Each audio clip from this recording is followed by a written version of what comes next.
ini mana pintunya? Gimana? Sebel ini gimana sih ini maksudnya? Nggak ngerti. Tiba-tiba pas berhenti di lampu merah ngecek WA gitu, kuliah hari ini dibatalkan. Wih, bagaimana caranya? Farmasi dikombain sama jadi arsitektur. waktu itu saya bikin semacam prototipe sama teman farmasi itu. Waalaikumsalam. Jadi ya, selamat pagi, siang, sore, malam teman-teman. Selamat datang kembali di podcastan. Buat kalian yang nggak ngerti kenapa saya nggak terlalu bersemangat, karena ini adalah take kedua ya. Ini take kedua. Tadi yang take pertama udah 20 menit, terus tiba-tiba Gak kesimpan. audionya bermasalah, nggak kesimpan. Jadi kita ngulang dari awal ya. Ya. Assalamualaikum warahmatullahi wabarakatuh teman-teman semuanya ya. Kita kemarin udah ngomongin soal ospek dengan judul What to Expect When You Ospek ya. Sekarang kita akan berbicara soal serba-serbi program studi arsitektur. Nah, kebetulan salah satu host kita, Pak Faris adalah seorang Kaprodi, Korprod, koordinator program studi arsitektur di UIN Saizu Purwokerto gitu. Jadi kita akan bicara soal dunia arsitektur dari A sampai Z. Kita bicara soal ilmunya, kita bicara soal pengalamannya, kita bicara soal prospek kerjanya di masa depan, gitu. Terus apa yang bisa apa yang dibutuhkan buat seseorang buat kuliah di program studi arsitektur gitu, minatnya itu seperti apa gitu ya, bagaimana membangun minat itu dan lain sebagainya dan seterusnya. Hari ini kita juga kedatangan seorang tamu, seorang mahasiswi yang cantik bersama kita hari ini. Mbak siapa namanya, silakan kenalan dulu. Terima kasih Pak sebelumnya. Perkenalkan, nama saya Dinda Rosalinda, mahasiswa aktif semester 5 program studi arsitektur. Program studi arsitektur, oke. Asli mana, Dinda? Saya asli Rempah, Banyumas. Rempah, Banyumas ya, oke. Jadi kita akan bicara soal kita akan juga bicara soal pengalamannya Dinda gitu ya, kenapa dia bisa sampai kuliah di situ ya. Judul kita hari ini adalah Ngalor ngidul. Ngalor ngidul arsitektur ya. Jadi ntar dikasih judul di sini. Ngalor ngidul arsitektur gitu ya, begitu. Jadi judulnya begitu. Ini Dinda kenapa kok bisa sampai masuk jurusan arsitektur, gimana ceritanya Dinda? Oke. Jadi karena sebelumnya memang sempat masuk di SMK juga jurusannya sama, tapi namanya beda. Emang SMK ada jurusan arsitektur? Ada, tapi namanya beda Pak. Bukan arsitektur. Terus? Itu desain, pemodelan, dan informasi bangunan. Desain, permodelan, dan informasi bangunan. Kok judulnya namanya ini banget ya, kayak resmi banget ya. Coba kayaknya nggak ini desain, pemodelan dan informasi bangunan. Itu yang diharapkan dari lulusannya bakal jadi apa sih itu? Itu kalau misalnya tata boga saya ngerti lah ya, jadi juru masak gitu ya, misalnya ahli gizi gitu kan, jadi chef gitu misalnya ya. Terus kalau misalnya perhotelan oke lah, jadi dia ada di bisnis pariwisata begitu kan ya. Ini berarti lulusannya kalau SMK itu kan biasanya langsung kerja ya biasanya. Terus abis itu biasanya kerja jadi apa kalau misalnya teman-teman yang milih langsung kerja jadi dari jurusan itu biasanya kerjanya apa? Biasanya drafter Pak. Drafter itu apa? Perekrut? Bukan. Terus drafter itu yang ngerencanain atau gambar bangunannya. Oh, tukang ngedraft. Ya, tukang bikin draft. Itu namanya drafter. Oh, oke. Jadi ngedesain bangunan gitu. Iya, misalkan arsitek punya ide apa, nanti untuk perencanaan semuanya itu ngegambar detail-detail itu dari drafter dari jurusan anak SMK. Oh gitu, jadi nggak butuh ini ya teman-teman arsitektur untuk bisa gambar seperti itu ya. Iya. Maksudnya teman-teman SMK pun sebenarnya bisa untuk daftar. Karena kalau di kuliah itu kan yang dikuatkan konsepnya. Jadi seorang konseptor ya kan. Oh gitu. Tambahan lain gitu kan. Kayak kepala proyeknya gitu ya. Iya. Makanya kalau arsitektur terkenal kan punya konsep yang biasanya out of the box. Misalkan bangunan yang utopia, bangunan yang futuristik gitu kan. Terus kayak Zaha Hadid itu bangunan yang gak ada kolomnya. Misalkan ya, jadi gak ada kolom yang untuk menopangnya itu ada. Jadi di Inggris itu kan ada salah satu bangunan dari Zaha Hadid yang untuk library itu di bagian atasnya dia ngedesain bagian atasnya doang gitu yang si bangunan tuh menjorok ke depan, jadi gak ada kolom yang menopang gitu dan bentuknya abstrak dan sebagainya. Dan itu bisa berdiri Itu ya? bisa berdiri. Kok bisa ya? Iya. Ya pokoknya ada ini, ada penjelasannya, ada ilmunya ya. Dan arsitektur belajar bagaimana kemudian bangunan itu bisa berdiri meskipun nggak ada tiangnya, gitu ya. Iya. Ya, itu yang ekstrimnya lah. Tapi Ekstrim kalau gitu yang ya biasa-biasa aja ya arsitektur biasa ya pakai tiang untuk kolom. Iya. Oke, kalian belajar itu ya, belajar. Oh, berarti gini ya. Berarti sebenarnya kalau misalnya ada di satu proyek tertentu, ya sudah arsiteknya itu satu aja. Nanti kalau misalnya arsiteknya dua, nanti mereka bertengkar gitu. Bisa aja kan. Ya kan? Pokoknya saya pengen konsepnya seperti ini. Karena kalau misalnya kita bicara konsep kan berarti kan ada pemaknaan filosofis di balik bangunan yang mau dibangun itu sendiri kan. Maksudnya ini mencerminkan apa, ini menandakan apa, ini fungsinya apa dan lain sebagainya dan seterusnya gitu kan sebenarnya kan ya. Kayaknya sebagai konseptor ya. Iya. Jadi jurusannya Dinda ini sejalan gitu ya sama SMK-nya gitu. Ini malah lucu Pak Faris, kayaknya kamu dulu ini harus ya? Iya, farmasi kan ya? Farmasi, iya. Kok bisa itu ke arsitektur itu? Incidental. Maksudnya dulu awalnya kan farmasi ya, SMK itu kan farmasi. Farmasi itu kan nanti bakal jadi apoteker. Apoteker, iya. Kalau kuliahnya farmasi juga gitu kan. Ya, jadi kebanyakan teman-teman saya kan tuh kuliahnya farmasi. Jadi kalau ngobrol itu ya biasanya kenapa kalau punya teman sama-sama farmasi katanya mungkin kita bisa ngobrol Riz katanya. Gitu. Atau yang jadi dokter gitu kan ya. Coba jadi dokter gitu kita bisa ngobrol. Sekarang kan nggak bisa, ilmunya udah berseberangan jauh gitu. Iya ya, nggak ada hubungannya ya sama gitu. ini ya, sama farmasi ya. Yang satu bicara bangunan, yang satu bicara obat-obatan. Tapi ya gimana ya, kita hidup di dunia modern yang membutuhkan diversifikasi ilmu pengetahuan. Ya udah, berarti jadinya masyarakat modern kan begitu ya. Tapi akhirnya itu bisa saya combine-kan, jadi bikin. Bagaimana caranya farmasi di-combine sama jadi arsitektur? Waktu itu saya bikin semacam prototipe sama teman farmasi itu cat untuk terapeutik untuk yang gangguan jiwa. Cat? Ya, catnya itu ditambah bahan-bahan atau racikan dari farmasi. Ya. Kan bisa aromanya itu jadi aroma terapi. Aroma dari catnya dari itu? Dari catnya. Catnya itu beraroma? Iya, beraroma. Oh, bisa gitu ya? Bisa. Nanti ada campuran-campuran bahan dari farmasi dibuat cat dan itu bisa diterapin gitu kan untuk terapeutik. Oh, gitu ya? Kok lu kepikiran begitu sih? Nah, itu. Ya pikiran ngawur. Ya, tapi itu keren loh. Jadi bagaimana merancang sebuah bangunan atau sebuah ruang lah ya. Bagaimana merancang sebuah ruang biar dia sesuai sama pengguna ruang itu kan. Pengguna ruang itu siapa? Orang-orang yang butuh berobat, orang-orang yang pengen sembuh dan lain sebagainya. Makanya aromanya harus. Iya. Terus ada juga yang sama psikologi itu jadi bikin warna dari desain warna atau di bangunan RS itu diterapkan lukisan untuk memacu stimulan otaknya itu agar lebih bisa normal kembali gitu. Begitu. Jadi setiap pasien itu yang di bilik-bilik tuh dikasih lukisan-lukisan supaya lebih tenang hatinya atau gitu. Dan lukisan-lukisannya juga lukisan-lukisan yang ya nuansanya biasa alam. Alam gitu ya, yang kemudian ya bisa juga itu ya. Ada juga. Jadi sebenarnya juga bisa dicombine sama semua ilmu. Semua ilmu ya, tergantung kebutuhan orang-orang. Kalau misalnya sejarah apa dong? Sejarah berarti ya sejarah arsitektur, bahasa arsitektur lama gitu kan yang dibahas. Oh iya, yang ini ya. Elemen-elemen pembentuknya tuh. Elemen-elemennya misalnya apa? Tiang-tiang yang Greco-Roman gitu ya kan?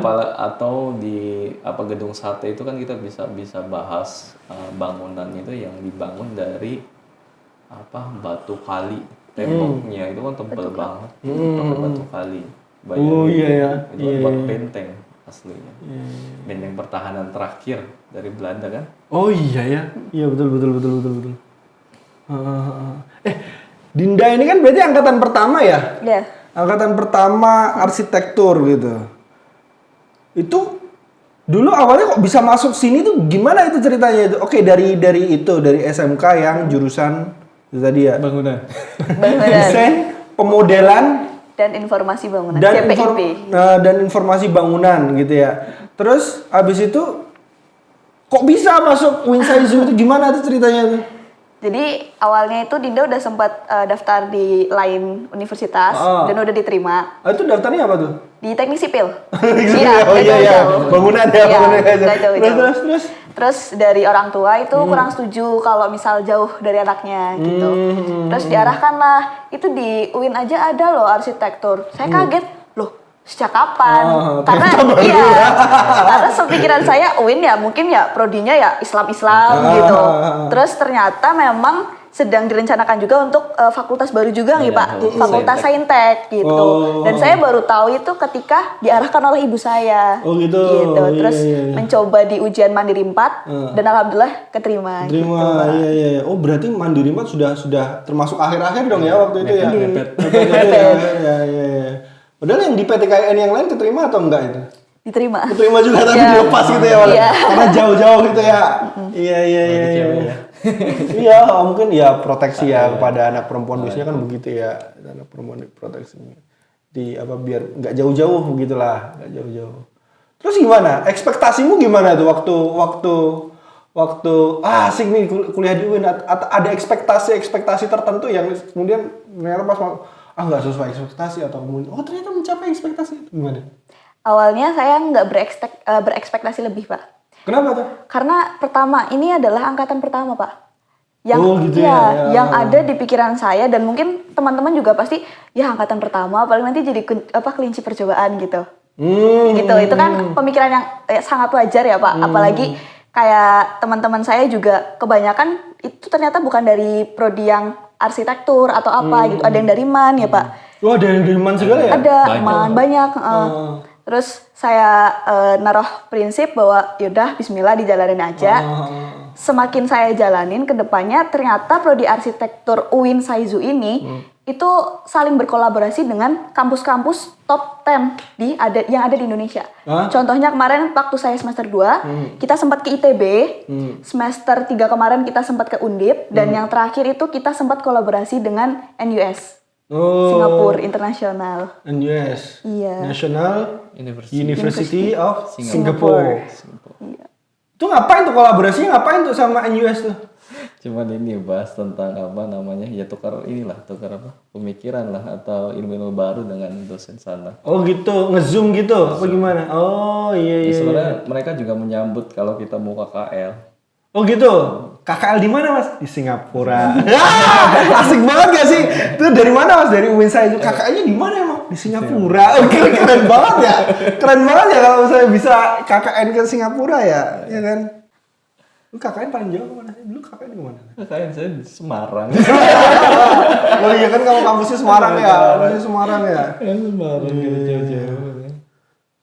Itu tadi gimana ceritanya itu? Apa dari farmasi ke arsitektur itu ada kenapa itu kok nggak lanjut ke itu ada ini something problem di keluarga sini gitu yang gitu yang tidak bisa dijelaskan. Oh gitu. Oh iya oke.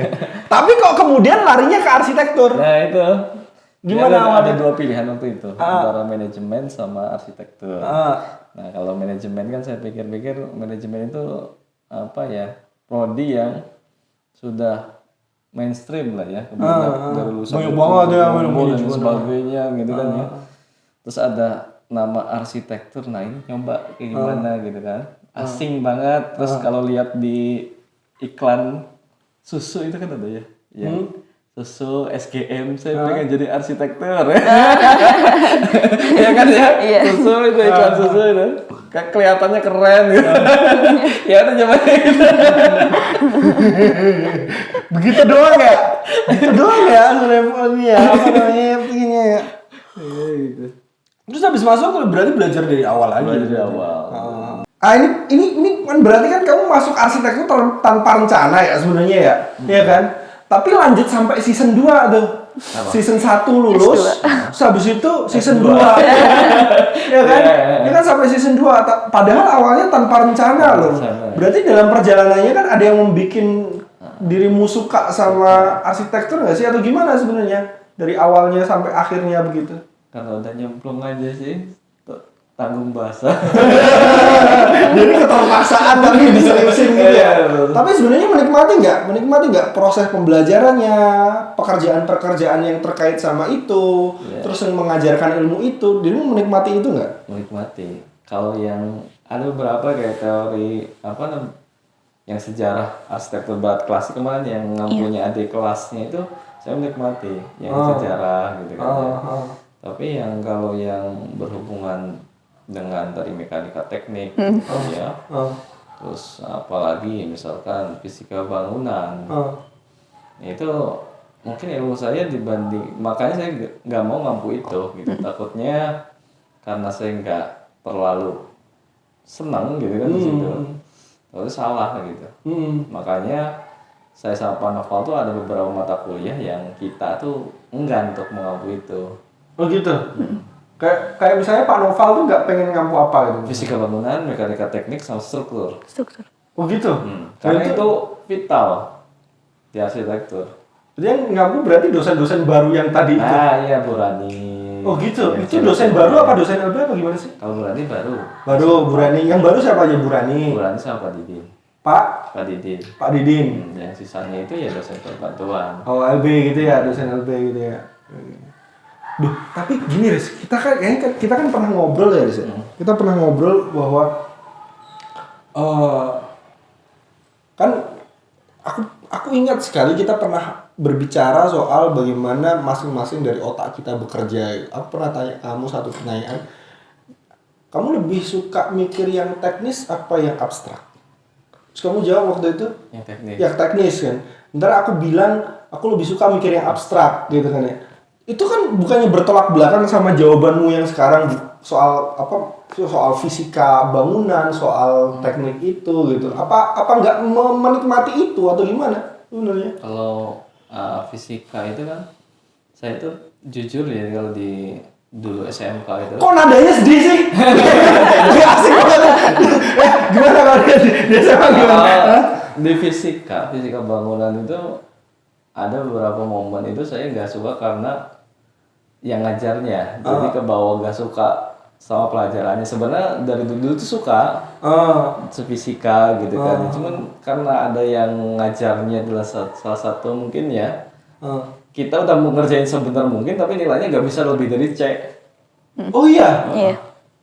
Ada model begitu ya orang ini ya, gurunya ya waktu itu ya, atau dosen lah gitu kan.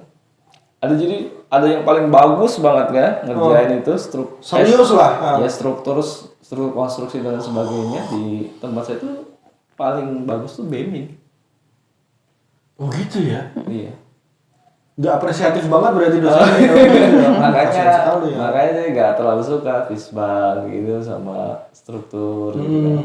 Ya tapi ya itu harus tetap dipelajari gitu. Mungkin saya mau tanya ke Mbak Dinda, ini selama di kuliah di arsitektur UIN ya, UIN itu ada nggak merasa bahwa dosennya itu kan dalam kutip kurang dalam membawakan, misalkan saya ya karena korpornya sering keluar jadi jarang ngapul. Jadi itu kadang hari apa gitu saya keluar gitu kemana buat kerjasama atau apa gitu kan. Jadi diganti hari, misalkan Selasa jadinya kami. Iya mendadak ya kebanyakan pas bertepatan dengan matkumnya mereka. Ya mungkin ada nggak misalkan apa gitu. Tapi kan kamu orangnya jarang marah ya sih kalau misalnya ngajar ya. Iya. Ya sih. Atau kemudian kamu nggak kelihatan aja kalau lagi marah gitu. Kalau ngajar nggak pernah ya? Nggak pernah. Kemarin yang datang waktu yang bimbingan sama kamu tuh yang waktu ada saya terus kemudian kamu tanya, ini mana pintunya? Ingat gak sih? Terus sebenarnya lagi marah atau enggak sih sebenarnya? Enggak sih. Enggak, sebel aja atau gimana? Sebel aja. Sebel ini gimana sih ini maksudnya? Gambar. Kok nggak ngerti? Sebel aja, kalau marah sih enggak. Gitu ya. Gimana Dinda? Kalau dari saya pribadi sih nggak ada ya Pak. Paling kalau pressure-pressurenya beberapa itu ada yang bikin saya sebel banget gitu. Pressure. Ya, contohnya semisal revisi gitu. Revisi. Kita biasanya itu ada asistensi di studio. Studio perancangan arsitektur itu ada asistensi. Kadang dosen minta deadline-nya itu besok ya Mbak gitu. Itu saya kayak ya ampun, baru juga di asistensi gitu. Atau enggak misal ada dosen nih yang minta untuk di print gitu, tapi di printnya itu misal H-1-nya itu yang menurut saya kayak kalau ngeprint di daerah Purwokerto ini kan masih belum yang mencukupi, dalam artian tuh kertas kita kan yang gede ya Pak. Nah itu tuh kan harus butuh waktu kayak gitu. Kadang suka bete-nya kayak gitu doang sih Pak. Selebihnya nggak ada sih, alhamdulillah. Kalau misalnya ngeprint berarti kayak cuman di tempat-tempat tertentu aja yang bisa ngeprint segede itu ya. Iya. Tiga soalnya. Iya A3. Oh A3 iya iya. Sekarang bukannya banyak ya fotokopian yang udah bisa A3 ya? Iya. Tapi balik lagi karena kita di Purbalingga Pak. Oh iya ya, Iya. oh iya ya, Kita di kampus agak jauh ya dua. sama ini ya. Berarti kan dulu kan teman-teman kan mulainya kan kuliahnya di.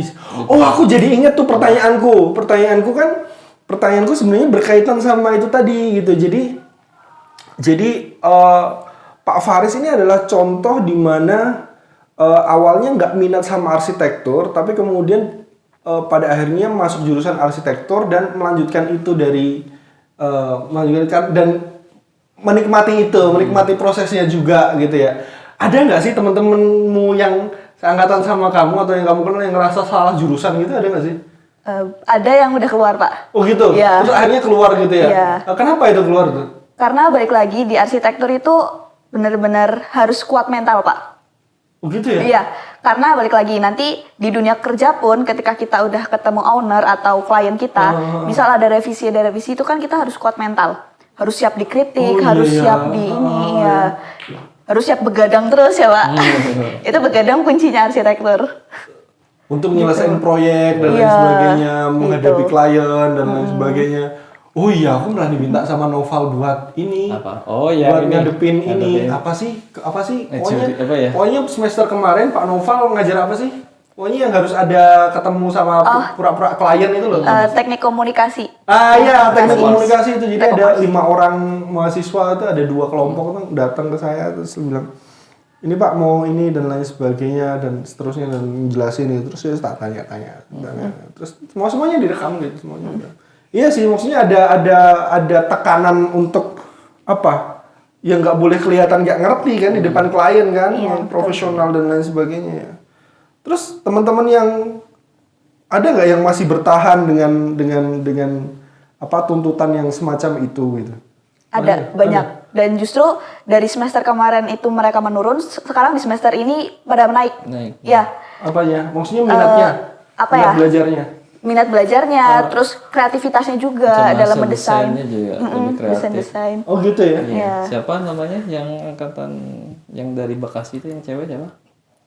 Angkatan saya, Naila. Naila itu kan tadinya gak bisa kan, sekarang Nggak bisa apa? Nggak bisa gambar? Iya maksudnya kreativitasnya kurang lah. Maksudnya. Terus lambat laun mereka dia tuh bisa kreativitasnya bisa nambah. Jadi bikin bangunan DPR itu kan ya. Jadi filosofinya dari Garuda, burung Garuda gitu ada papan sayap dan sebagainya. Gitu. Jadi bagus.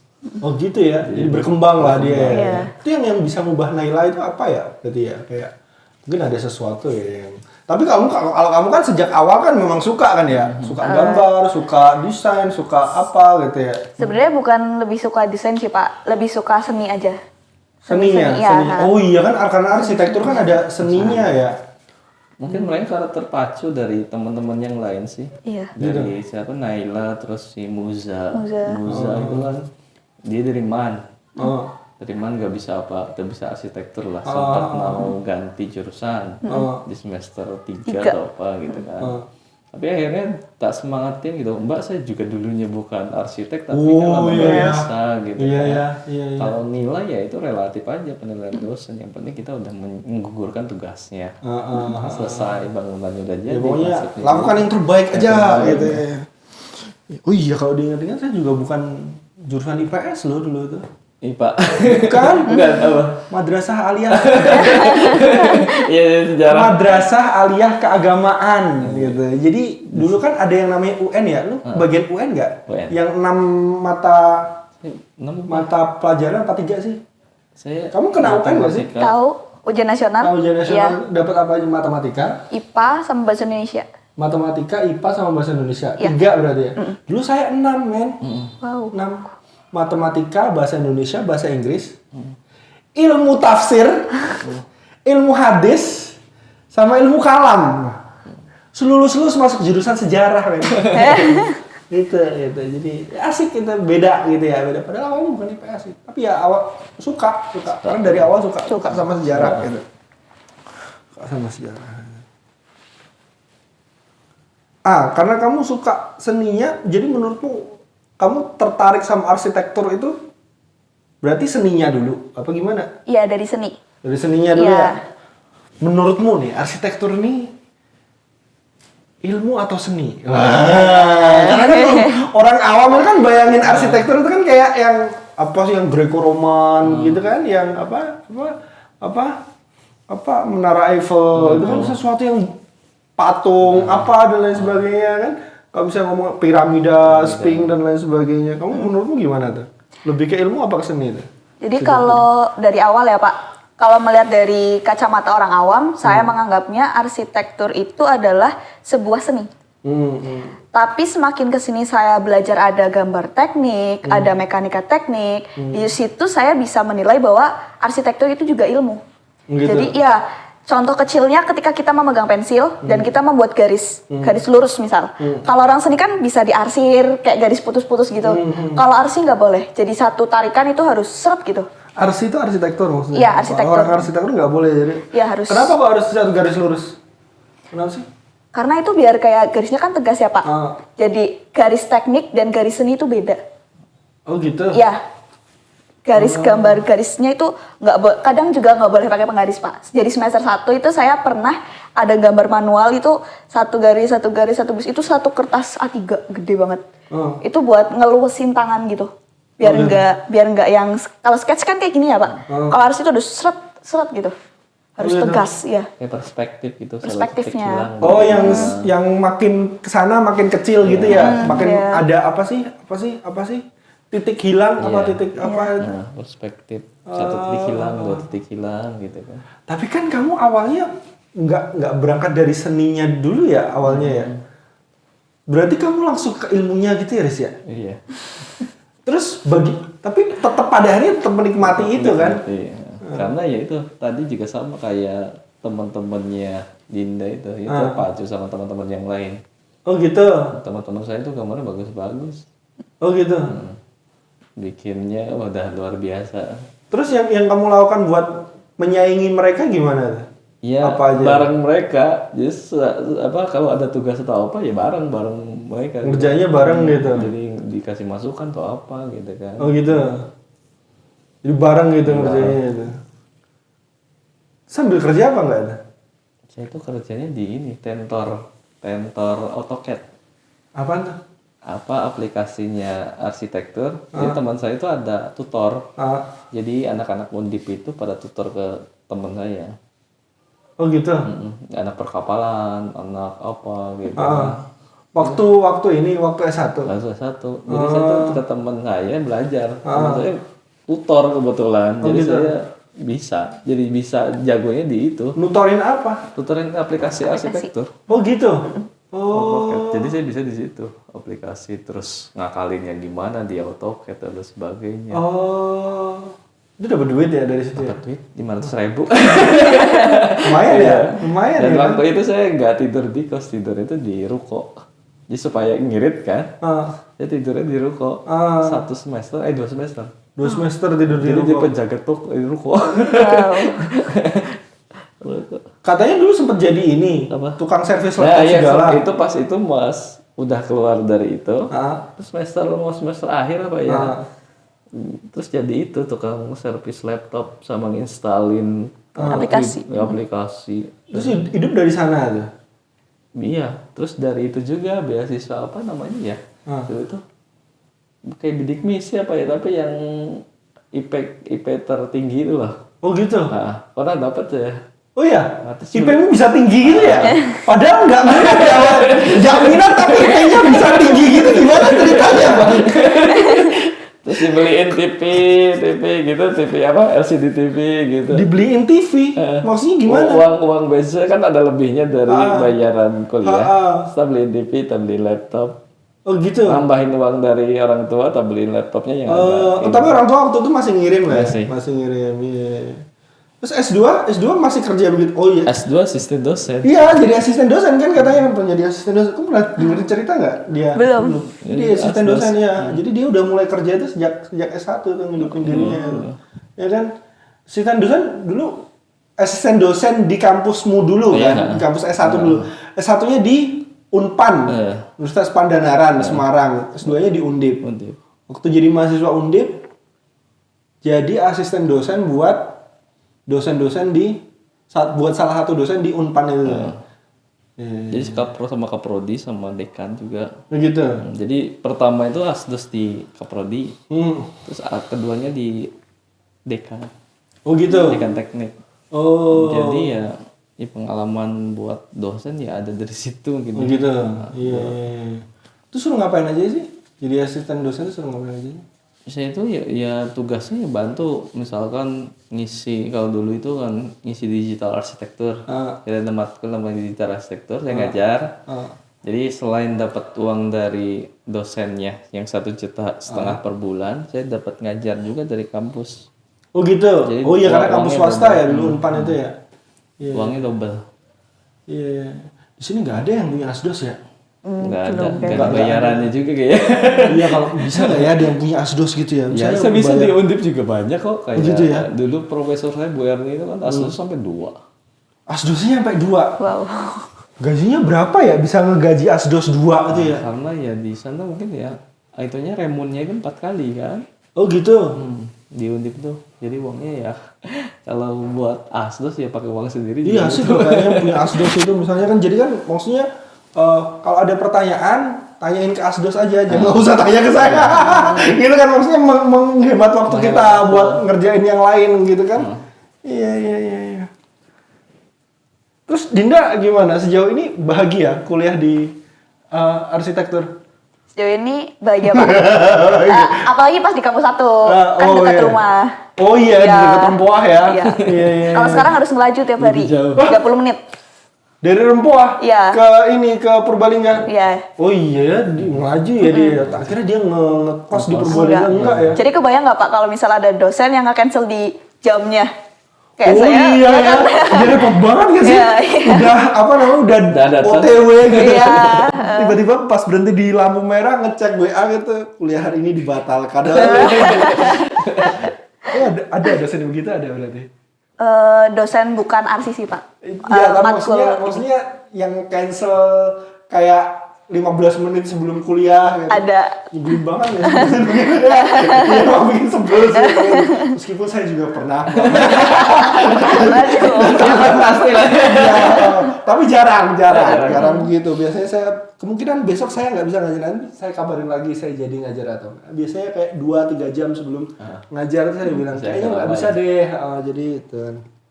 Ya dosen harus juga manusiawi dong. Ya. Terus apa ada pengalaman menarik selama jadi mahasiswa arsitektur atau pengalaman nggak enak, pengalaman apa? Pengalaman romantis? Romantis. Punya pacar nggak Dinda?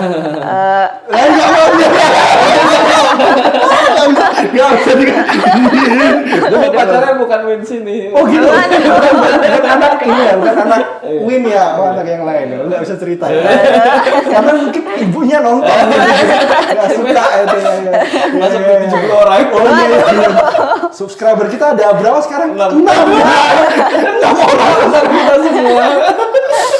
Ya Allah ya Rabbi, ya Allah. Oke, pengalaman paling apa? Paling membanggakan deh, apa itu? Kalau pengalaman paling membanggakan itu yang pertama kali ya Pak, itu waktu semester 2, itu ada Stupa Award. Apa tuh? Itu seperti penghargaan untuk tugas akhir semester 2, rumah hunian di Banyumas. Itu saya merancang, alhamdulillah dapat juara 3 di lingkup UIN gitu. Lingkup UIN. Oh, Ya. berarti itu lombanya se-UIN. Enggak, jadi untuk prodi arsitektur khusus, lalu jurinya itu ada dari UIN Wali Songo ya Pak, UIN Wali Songo gitu. Dinilai, kita presentasi di depan beliau, secara langsung itu deg-degannya kayak, ya ampun kayak tugas akhir, kayak skripsi. Saya mikirnya udah kayak, aduh kayaknya nggak akan dapat apa-apa deh, yang penting maksimal aja dulu. Lalu ketika Pak Faris mengumumkan, hah serius saya juara 3 gitu. Itu Itu dirimu sendiri dan teman-teman atau satu tim atau gimana tuh? Itu masing-masing, satu anak itu satu desain. Oh gitu. Ya, Iya. satu desain. Terus stupa tuh berarti apa seluruh PT KIN atau gimana sih? Ya, Ruang kalau lingkupnya apa sih? seluruh arsitektur itu harus ada studio perancangannya. Enggak, maksudnya stupa itu apa sih? Studio perancangan Mata kuliah. mata kuliah. Oh, oke. Jadi kalau di arsitektur tuh ada mata kuliah pre-reg. Jadi stupa 1 sampai stupa 5. Oh, oke Jadi kalau oke. nggak lulus itu nggak bisa naik ke stupa berikutnya. Oh, itu berarti yang ngadain lomba stupa itu Ya itu siapa? dari prodi kita sendiri. Oh, Jadi oke, ada oke. ide Oh, waktu tapi jurinya dari UIN Wali Songo ya? Wali Songo sama 2 juri dari kampus di Jakarta sama di Surabaya. Oh gitu. Oh, UIN Wali Songo tuh punya ini ya, punya arsitektur juga ya? Cuman mereka gelarnya ya sumpah. Kok bisa sih? Ya karena Kok bisa? karena mereka itu salah memasukkan ketika membuat prodi baru itu masuknya ke Kemenag. Kalau kita kan masuknya ke Kemdikbud. Oh gitu. Kalau mereka pas pengajuan awal itu dari ke Kementerian Agama. Jadi di Kementerian Agama memang belum ada moratoriumnya untuk SARS. SARS. Jadi sampai sekarang susah. Ntar teman-teman kalau lulus jadinya SARS dong. Iya, Ya. SARS. Kalau mereka aman, mereka bisa nanti masuk ke misalkan ke profesi profesi insinyur. Itu misalkan ngambil di Undip atau ngambil di UNS. Jadi pertanyaannya kemudian ketika lulus itu kan butuh pendidikan tambahan nggak sih buat jadi arsitek gitu? Butuh kalau aturan sekarang itu memang diwajibkan untuk mereka itu ada namanya profesi. Pendidikan profesi. Jadi 1 tahun untuk melatih mereka jadi seperti pendidikan profesi itu seperti magang. Jadi misalkan di PT apa gitu kan ya, atau CV gitu yang bergerak di jasa konstruksi, nanti mereka dilatih untuk mengenai konstruksi dan sebagainya gitu selama 1 tahun, baru nanti mereka ditetapkan sebagai arsitek. Nah terus kalau zamannya saya sama Pak Noval, zaman yang dulu-dulu tuh nggak ada namanya profesi arsitek. Kalau dulu itu adanya memang sertifikasi namanya STRA, atau dulu itu ada SKA. Nah itu udah bisa berprofesi arsitek, tidak perlu setahun Berproses. lagi. Nah kalau sekarang karena mungkin ya karena terlihat sangat instan atau apa, terus banyak juga. Dulu itu yang di Semarang tuh pernah ada bangunan proyek pemerintah itu roboh. Oh, gara-gara arsiteknya abal-abal. Nggak paham konstruksi. Oh iya paham. Mungkin pas zamannya presiden dulu itu Jokowi itu, nah itu dicanangkan adanya profesi arsitektur tadinya. Itu untuk mencegah ada Hal yang begitu. Terus profesi itu pendidikan profesi itu dilakukan sama kampus atau lembaga lain? kampus. Jadi Kampus kalau mau buka profesi arsitektur itu kampusnya minimal prodi S1 arsitekturnya harus unggul. Oh gitu. Kalau nggak unggul, mereka nggak boleh buka prodi profesi. Makanya yang buka itu ya kampus-kampus gede, kayak Undip, UII gitu kan, yang lama dan sebagainya, TB yang gede-gede. Kalau yang kecil-kecil belum bisa. Jadi selama ntar UIN Saizuni belum unggul arsitekturnya, belum ntar bisa pendidikan profesinya di kampus luar. lain kayak di Undip. Kalau Dinda harapannya nanti mau jadi arsitek apa mau jadi apa Dinda? Masuk arsitekturnya. Kalau harapan pastinya pengennya jadi arsitek. Tapi kedepannya bagaimana mengalir aja sih Pak? Oh gitu? Iya, mengalir. Karena seperti dari awal itu ketika di SMK, Dinda itu belajarnya tuh bener-bener tekniknya kan Pak. Ketika di arsitektur dijelaskan oleh Bapak Ibu dosen bahwa arsitek itu nggak cuma ngerancang bangunan, tapi juga mengkonsep bagaimana bangunan itu dapat menyelesaikan masalah yang ada, merespon iklim, merespon apapun gitu. Iya. Jadi setelah saya tahu itu, oh yaudahlah mengalir aja karena juga nanti pekerjaannya juga banyak Pak, ada desain interior, ada tadi arsitek juga banyak gitu. Jadi saya mengalir aja gitu. saking mengalirnya kamu bisa jadi duta pariwisata. Gimana sih ceritanya? Kok bisa mahasiswa arsitek jadi duta pariwisata? Gimana sih awalnya? Oke. Ada hubungannya sama arsitektur nggak sebenarnya? Sebetulnya ada, Pak. Oh, gimana Ada. Jadi kalau sebetulnya saya waktu bulan Mei kemarin sempat ikut pemilihan Putra-Putri Jawa Tengah di Semarang. Alhamdulillah saya mendapat juara runner up 2 Putri Jawa Tengah. Dan di situ saya langsung diberi amanah lagi menjadi Putri Wisata Jawa Tengah gitu. Nah, kenapa saya bilang ini ada sangkut pautnya? Karena sekarang orang pergi ke objek wisata, pasti ada bangunannya dong. Kita ke Menara Teratai, ada objek menaranya dong. Jadi pasti di setiap tempat pariwisata itu ada ikonnya. Dan yang merancang itu adalah ya, arsitek juga. Iya, gitu. Iya. Jadi itu apa namanya? Side hustle ya. Apa namanya? Proyek sampingan gitu ya, proyek sampingan gitu ya. Tapi masa nggak ada cita-cita tapi pengennya tadi jadi arsitek itu tadi ya, pengennya ya. Iya, oke. Kita wisata arsitek. Pak Faris punya ini nggak punya kayak semacam visi nggak ke depannya itu 5 tahun lagi arsitek tuh bakal jadi apa? Ini ya. Kalau perkembangan arsitektur ya, karena tadi ya arsitektur UIN kan udah komparasinya udah kampus top 10 ya. Oh gitu ya. Jadi memang kebutuhan labnya itu 5 tahun yang akan datang tuh berkeinginan ada kayak lab kayu, pertukangan gitu. Oh gitu ya. Terus lab kayak struktur gitu. Nah, ini masih dalam proses perancangan untuk 5 tahun ke depan. Ya harapannya ya setelah mahasiswa ini lulus ya bisa meningkat akreditasinya. Begitu ya. Kalau bisa ya setara lah dengan yang lain. Iya. Ya, semoga keinginan kita semuanya tercapai. Terlepas dari banyaknya hambatan rintangannya. Ya, pastilah. Semoga Tuhan membantu kita semua dan membersamai kita dalam prosesnya ya. Apalagi visinya kemarin yang di OBE. OBE itu kurikulum yang terbaru itu kan. Kita tuh harus setara dengan kampus di Asia Tenggara 2040. Oh gitu ya. Gitu ya. Tapi sebenarnya itu sesuatu yang relevan loh, karena kan kalau misalnya ngomongin OBE kan masalahnya ilmunya tuh bener-bener ilmu praktis banget gitu kan. Jadi sesuai banget kalau misalnya pakai OBE itu. Aku tuh yang mikir banget tuh sejarah tuh mau diapain gitu. Itu aku mikir itu bingung aku. Tapi saya kenal OBE itu di sini. Tapi kalau di Undip, di ITB itu nggak ada OBE. Jadi emang udah OBE. Ya emang udah OBE ya, karena kan outcome-nya memang ya udah lu bisa gambar, lu bisa bikin desain bangunan dan lain sebagainya, desain makanya rumah. saya bingung tuh OBE apa di sana mungkin untuk memfasilitasi ini ya ilmu-ilmu kayak ilmu-ilmu murni kayak sejarah, kayak tafsir, kayak apa yang bukan ilmu praktis gitu loh pada akhirnya. Jadi biar punya kegunaan dalam hidup gitu.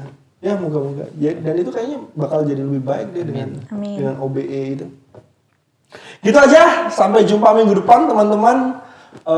Terima kasih Dinda. Terima kasih juga, Pak. Terima kasih kepada saya, kepada Faris juga.